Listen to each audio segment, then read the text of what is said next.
Shalom Bapak Ibu yang dikasihi oleh Tuhan, kembali kita dalam renungan Kita Sehat, Kita Kuat. Salam sejahtera buat semuanya dimanapun saudara berada. Mari kita angkat satu pujian, kita menyembah Tuhan, dan kita akan dengar pelajaran hari ini apa untuk kita supaya saudara dan saya boleh berkenan di hadapannya sampai pada akhir hidup kita. Amin, haleluya. Tuhan terima kasih Bapa. Alam semesta melukiskan kebesaran Tuhan. Alam semesta melukiskan kebesaran Tuhan. Bumi dan surga menyanyikan kemuliaan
Tuhan, mari kita sembah Dia. Oh, haleluya, haleluya, haleluya. Engkau yang layak kami sembah. Haleluya, haleluya. Engkau yang layak ku sembah, Engkau yang layak ku tinggikan. Namamu besar termulia. Bapa terima kasih, Bapa terima kasih, Bapa terima kasih. Namamu sungguh besar dan termulia. Haleluya, haleluya. Mari saudara kita masuk dalam doa. Bapa, terima kasih kami mau dengar hari ini apa yang Kau berikan bagi kami Tuhan. Untuk kami semakin dimengertikan dalam kebenaran firman-Mu. Terima kasih banyak Bapa, terima kasih. Kami mau duduk manis dan kami mau menyambut firman-Mu di dalam nama Tuhan Yesus Kristus. Haleluya, amin. Mari Bapak Ibu yang dikasihi oleh Tuhan, kita masuk dalam firman ya. Saya mengambil dalam 2 Raja-Raja 2 ayat 1 sampai 12. Kita belajar dari sini. Haleluya. Elia naik ke sorga. Perhatikan ayat 1 sampai 12. Menjelang saatnya Tuhan hendak menaikkan Elia ke sorga dalam angin badai. Elia dan Elisa sedang berjalan dari Gilgal. Perhatikan, dia berjalan dari Gilgal. Berkatalah Elia kepada Elisa, baiklah tinggal di sini sebab Tuhan menyuruh aku ke Betel. Kedua, Betel. Tetapi Elisa menjawab, demi Tuhan yang hidup dan demi hidupmu sendiri, sesungguhnya aku tidak akan meninggalkan engkau. Lalu pergilah mereka ke Betel. Jadi mereka berdua ada di Betel. Pada waktu itu keluarlah rombongan nabi yang ada di Betel mendapatkan Elisa. Lalu berkatalah mereka kepadanya, sudahkah engkau tahu bahwa pada hari ini Tuanmu akan diambil daripadamu oleh Tuhan, terangkat ke sorga? Jawabnya, aku juga tahu, diamlah. Itu ya. Jadi rame-rame, tahu enggak? Berarti nanti kalau saya terangkat ke sorga pasti yang lain tahu gitu ya. Fani pasti tahu. Waduh jam segini gitu. Ngomong apa ini gitu ya. Lanjut ke firman. Berkatalah Elia kepadanya, hai Elisa, baiklah tinggal di sini sebab Tuhan menyuruh aku ke Yeriko. Ketika di Yeriko. Tetapi jawabnya, demi Tuhan yang hidup dan demi hidupmu sendiri, sesungguhnya aku tidak akan meninggalkan engkau. Lalu sampailah mereka ke Yeriko. Amin. Itu hal yang ketiga ya. Pada waktu itu mendekatlah rombongan nabi yang ada di Yeriko kepada Elisa serta berkata kepadanya, sudahkah engkau tahu 2 kali bahwa pada hari ini Tuanmu akan diambil daripadamu oleh Tuhan, terangkat ke sorga? Jawabnya, aku juga tahu, diamlah. Berkatalah Elia kepadanya, baiklah tinggal di sini sebab Tuhan menyuruh aku ke sungai Yordan. 4 sungai Yordan. Jawabnya, demi Tuhan yang hidup dan demi hidupmu sendiri, sesungguhnya aku tidak akan meninggalkan engkau. Lalu berjalanlah keduanya. 50 orang dari rombongan nabi itu ikut berjalan, tetapi mereka berdiri memandang dari jauh ketika keduanya berdiri di tepi sungai Yordan. Lalu Elia mengambil jubahnya, digulungnya, dipukulkannya ke atas air itu, maka terbagilah air itu ke sebelah kanan, ke sebelah sini dan ke sebelah sana, sehingga menyeberanglah keduanya dengan berjalan di tanah yang kering. Dan sesudah mereka sampai ayat 8 bisa dilingkari kuasa Tuhan itu seperti itu ya kepada Nabi Elia ini. Dan sesudah mereka sampai di seberang, berkatalah Elia kepada Elisa, mintalah apa yang hendak kulakukan kepadamu sebelum aku terangkat daripadamu. Jawab Elisa, biarlah kiranya aku mendapat 2 bagian dari rohmu. Elisa meminta roh ini.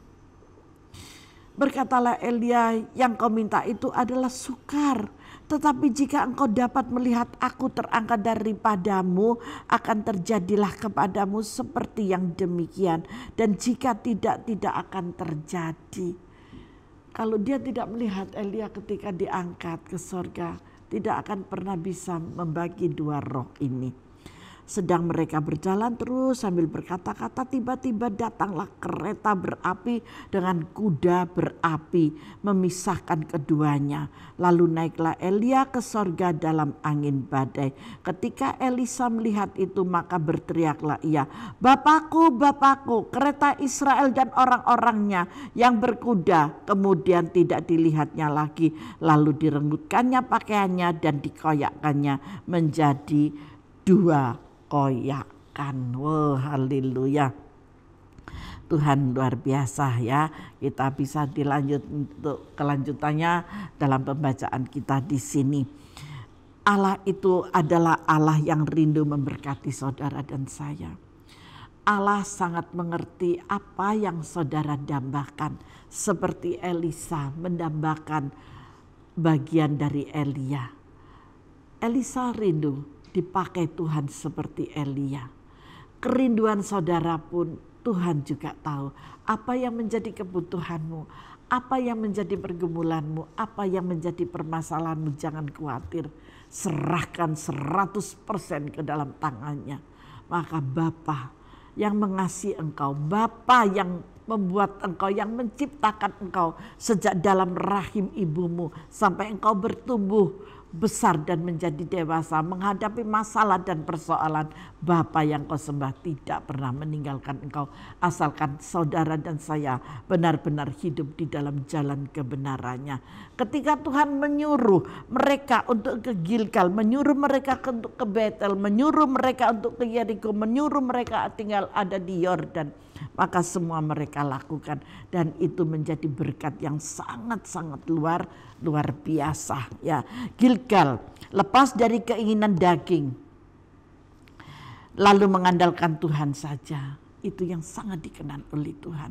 Kalau kita sudah dalam keadaan yang terjepit, ya sudah, kita nggak usah, waduh aku dalam keadaan seperti ini, aku masih ingin inilah, aku masih ingin itulah, ini dan itu yang tidak berguna itu diingini. Akhirnya sampai apa? Menumpuk hutang, pinjam sana, pinjam sini, hanya untuk memuaskan diri kita, hanya untuk memuaskan daging kita. Itu adalah hal yang salah. Tetapi ketika saudara mau merendahkan hati, mengikuti jalan-jalannya Tuhan, maka percayalah Tuhan akan memberkati engkau berlipat kali ganda. Saya mengalami Bapak Ibu 28 tahun yang lalu hal ini. Ketika Tuhan menyuruh saya untuk menanggalkan semuanya. Karena sudah tidak punya apa-apa untuk dijual. Dan saya merendahkan diri. Dan benar-benar Tuhan bilang jangan engkau pakai perhiasan yang palsu. Saya mengikuti, saya tidak memakai perhiasan yang palsu. Saya tidak memakai apa-apa. Saudara tahu apa yang saya pakai supaya di lubang telinga saya ini tidak buntu? Saya ambil merang, tahu merang atau sapu lidi bisa. Tapi saya pakai merang saat itu. Bukan merang sih, itu apa? Sapu serabut sapu yang warna hitam. Itu sapu potong kecil dan saya pakai supaya supaya saya tidak sampai buntu lubang ini. Saya pakai itu selama sekian tahun, saya lupa berapa, 2 tahun mungkin ya. Saya tidak diperbolehkan memakai perhiasan. Dalam keadaan itu saya benar-benar harus merendahkan diri. Saya mengikuti apa yang Tuhan mau. Kalau Tuhan katakan tidak, saya tidak. Kalau Tuhan katakan iya, saya iya. Apakah di tengah-tengah saat seperti itu tidak ada kondangan? Ada kondangan loh. Ketika ada kondangan, apa yang terjadi Bapak Ibu? Tuhan bisa membelikan saya pakaian dan saya bisa memakai baju baru untuk ke kondangan. Wow, itu sesuatu yang sangat luar biasa. Itu nyata dalam kehidupan saya. Maka saya yakin dan percaya bahwa Tuhan itu menyediakan double porsi. Ketika kapan? Ketika kita mau taat, ketika kita mau tunduk dalam otoritasnya. Dan Tuhan akan angkat pada saat dan waktunya. Semua akan menjadi berkat. Amin. Haleluya. Kalau saudara saat ini menghadapi masalah dan persoalan, jangan engkau tinggal dalam keterpurukanmu, jangan engkau memaksakan dirimu, jangan engkau menyenangkan kedaginganmu, tetapi tekan kedaginganmu, nyalakan rohmu. Amin. Supaya rohmu tetap menyala-nyala dan daging dikalahkan. Ketika rohmu menyala-nyala, berkat Tuhan akan turun double porsi untukmu. Ingat Ayub, Tuhan kembalikan berapa kali? 2 kali lipat dari harta kekayaan Ayub sebelumnya. Dan itu akan terjadi dalam kehidupan saudara. Haleluya. Gilgal berbicara apa? Ketika bangsa Israel dipimpin oleh Yosua, dan ketika Yosua hendak masuk tanah Kanaan, dia harus menyeberang sungai Yordan terlebih dahulu. Ketika tiba di Gilgal, setelah sungai Yordan terbelah, maka yang pertama dilakukan adalah penyunatan. Apa artinya? Melepaskan ikatan daging lalu mengandalkan Tuhan saja. Tidak bilang, aduh iso enggak yo? Temenan enggak yo? Tanggalkan segala keraguan-raguanmu. Amin. Tuhan sanggup untuk memberikan yang terbaik untuk engkau. Jadi jangan ada keraguan. Amin. Bisa kita bayangkan mereka baru saja menyeberang sungai Yordan, rakyat di sana penduduk aslinya penyembah berhala, rakyat begitu marah terhadap mereka sementara mereka lemah karena baru menyunatkan diri. Jadi menyunatkan diri itu menekan apa yang tidak diperbolehkan Tuhan dia lakukan. Dan itu terjadi bukan dalam keadaan yang sehat, dalam keadaan yang lemah. Jadi dia harus menghadapi persoalan. Kalau saudara sedang menghadapi persoalan, itu saudara sedang disunat. Ketika saudara sedang disunat, nyalakanlah api Roh Kudusmu yang ada dalam hatimu. Maka bersorak-sorai bagi kemuliaan nama Tuhan. Hal yang kedua di Betel. Betel itu tempat perjumpaan pribadi dengan Tuhan. Di tempat ini juga Yakub dan Israel berjumpa dengan Tuhan di Betel, ya. Di Betel ini juga nama Yakub disebut Israel, diganti, engkau bukan lagi Yakub tetapi aku menyebut engkau Israel. Jadi Betel bagi kita adalah hidup yang diubahkan oleh Tuhan. Maukah saudara di Betel? Hidupmu akan diubahkan oleh Tuhan. Bukan hanya lepas dari daging lalu mengandalkan Tuhan, tetapi hidup kita yang terus dipulihkan oleh Tuhan. Haleluya. Sampai pada saat dan waktunya hidupmu akan dipulihkan oleh Tuhan dengan cara Tuhan. Engkau tidak akan semakin turun tetapi engkau akan semakin naik. Haleluya. Engkau akan semakin diberkati. Di hari tuamu engkau sangat diberkati. Dan engkau menjadi berkat bagi banyak orang. Bukan cuma diberkati tetapi engkau bisa memberkati orang lain. Dengan cara apa? Dengan cara Tuhan mempercayakan kepadamu. Ketika saudara mempercayakan kepadamu, jadilah orang yang jujur. Kalahkan kedaginganmu, nyalakan rohmu. Amin. Wah, ya, haleluya. Luar biasa pengajaran buat kita. Kita mengalami perjumpaan pribadi dengan Tuhan seperti yang Paulus katakan. Sekarang aku tahu Tuhan beserta dengan aku, dan Allah yang di pihak aku akan memberikan kemenangan bagiku. Karena itu Paulus dengan tegas berkata, aku tahu kepada siapa aku percaya, aku yakin dia berkuasa. Paulus tidak bisa ditipu oleh yang lain. Paulus hanya percaya kepada satu-satunya Tuhan yang maha kuasa, pencipta langit dan bumi. Dia yang maha esa dari segalanya. Dia yang akbar bagi segalanya.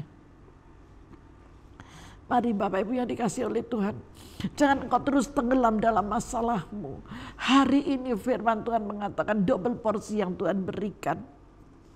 Biarlah saudara ada di Betel. Kita berjumpa dengan Tuhan saat ini. Betel berbicara kehidupan saudara. Betel berbicara diri saudara sendiri. Berjumpa dengan Tuhan di Betelmu, di rumahmu. Ketika engkau mendengarkan dan melihat bersama-sama ibadah online ini, maka Tuhan yang hadir akan memulihkan engkau. Seperti apa yang ditulis di dalam firman Tuhan. Ketika kita ke Yeriko, Yeriko berbicara tempat pujian dan sorak-sorai dinaikkan. Artinya setelah kita lepas dari segala kesenangan daging dan mengandalkan Tuhan saja, serta mengalami perjumpaan pribadi dengan Tuhan, maka hidup kita diubahkan. Hidup kita penuh dengan puji-pujian dan sorak-sorai kepada Allah. Tidak ada duka cita lagi.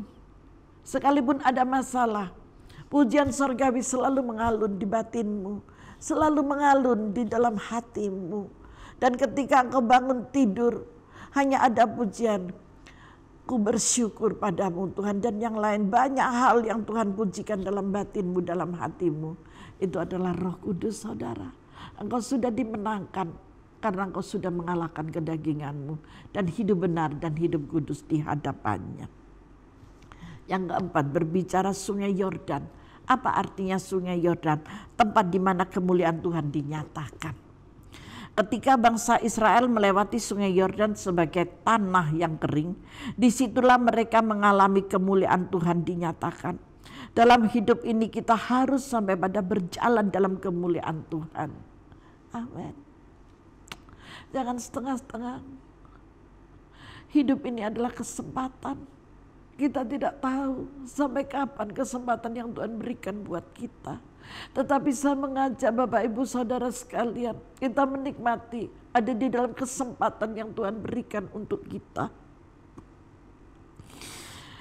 Disitulah kita akan mendapatkan double porsi dalam berkat, dalam roh dan kemuliaan Tuhan. Kita harus tinggal di Yordan, tempat di mana kemuliaan Tuhan dinyatakan. Amin. tempat kemuliaan Tuhan dinyatakan itu di Yordan. Ketika sungai itu terbelah dan saudara bisa melewatinya dengan memukulkan jubah Elia yang sudah digulung itu tadi, dan itu dipukulkan dan itu berjalan. Kemuliaan Tuhan ada di sana. Perjumpaan dengan Tuhan ada di sana. Itu dalam hidup ini kita harus sampai pada berjalan dalam kemuliaan Tuhan. Jangan ada di tengah-tengah dan pas-pasan, tetapi marilah kita menjadi kesaksian kemuliaannya. Jadilah berkat. Ketika saudara diberkati dengan double porsi, maka biarlah berkat double porsi engkau bagikan kepada orang yang membutuhkannya. Amin. Maukah dan bisakah saudara dipercaya ketika saudara hidup benar, hidup kudus di hadapannya dan hidup jujur di hadapannya, engkau akan semakin diangkat dengan naik, tidak akan pernah turun.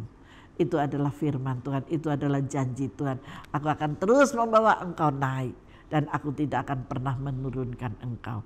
Tetapi bisakah saudara menjadi kemuliaan bagi nama Tuhan, yaitu tinggal di dalam kejujuran, tinggal di dalam kasih, tinggal di dalam kesetiaan, ketaatan dan takut akan Tuhan, maka saudara akan menjadi bejana kemuliaan Allah, memberkati banyak orang. Oh haleluya, Tuhan sungguh luar biasa ya. Hari ini kita diberikan berkat double porsi, tetapi syarat-syarat itulah yang Tuhan mau. Kita harus mengalahkan kedagingan kita, kita menyalakan roh kita, maka kemuliaan Tuhan akan sungguh-sungguh nyata bagimu. Mari kita masuk di dalam doa. Bapa, terima kasih buat pelajaran hari ini yang kau berikan bagi kami. Bapa, pakailah anak-anak-mu untuk menjadi bejana kemuliaan-mu ya Bapa. Ketika mereka engkau pandang bisa, ketika mereka pandang mampu Bapa, biarlah engkau menyerahkan jabatan kasih kemurahan itu kepada mereka. Dan engkau sendiri yang menguji mereka sesuai dengan kehendak dan rencanamu. Sehingga anak-anakmu ini akan hidup benar dan kudus di hadapanmu. Dan menjadi kemuliaan bagi Raja kami, Yesus Kristus Tuhan namanya. Terima kasih banyak Bapa. Pakailah hamba Tuhan sebagai bejana kemuliaan-Mu Bapa. Hamba mau Tuhan.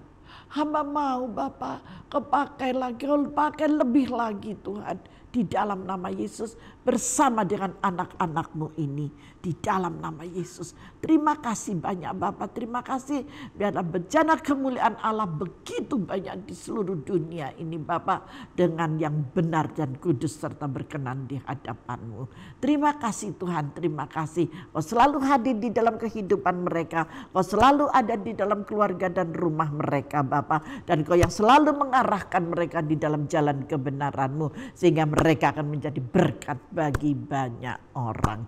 Di dalam nama Yesus. Terima kasih banyak Bapa. Terima kasih. Diberkatilah anak-anak-Mu Bapa yang sudah setia untuk bersama-sama menikmati di dalam renungan kita sehat kita kuat ini. Kau berkati mereka dengan double porsi. Di dalam nama Tuhan Yesus Kristus. Terima kasih banyak Bapa. Terima kasih segala hormat kemuliaan hanya bagi-Mu Tuhan. Haleluya.